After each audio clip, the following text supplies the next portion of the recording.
एक अरबपति सीईओ के चेहरे पर लाल दाग थे।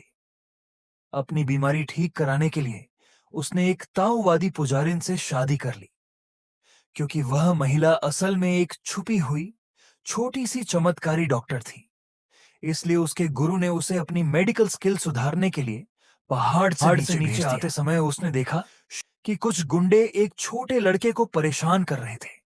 उसने तुरंत अपनी जादुई ताकत से उन सबको भगा दिया। बचाए जाने के बाद वह छोटा लड़का महिला को गले लगाकर उसे मम्मी कहने लगा। हालांकि महिला ने मना किया, लेकिन उस लड़के में भी वही जादू था जो महिला में था। इसलिए उसे लगा कि वही उसकी मां है।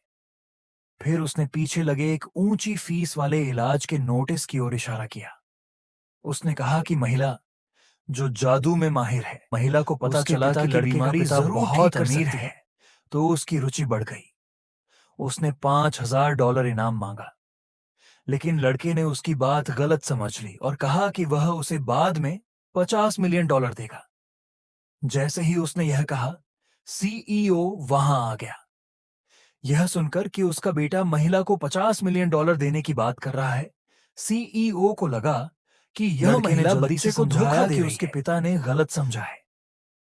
पूरी बात समझने के बाद सीईओ ने महिला से माफी मांगी और फिर अपने बेटे के साथ वहां से जाने लगा। लेकिन लड़का यह मान चुका था कि महिला उसकी मां है। उसने महिला को कसकर पकड़ लिया और छोड़ने को तैयार नहीं था। यह देखकर सीईओ का दिल भर आया। उसे डॉक्टर की बात याद आई कि उसके पास जीने के लिए सिर्फ 1 साल बचा है और उसके बाद उसका बेटा अकेला रह जाएगा। कुछ सोचने के बाद उसने महिला को बैठने के लिए कहा और उसे शादी का प्रस्ताव दे दिया। यह सुनकर महिला हैरान रह गई। उसने कहा कि उसके गुरु उसे वापस पहाड़ पर बुला रहे हैं, इसलिए उसने प्रस्ताव ठुकरा दिया। जब महिला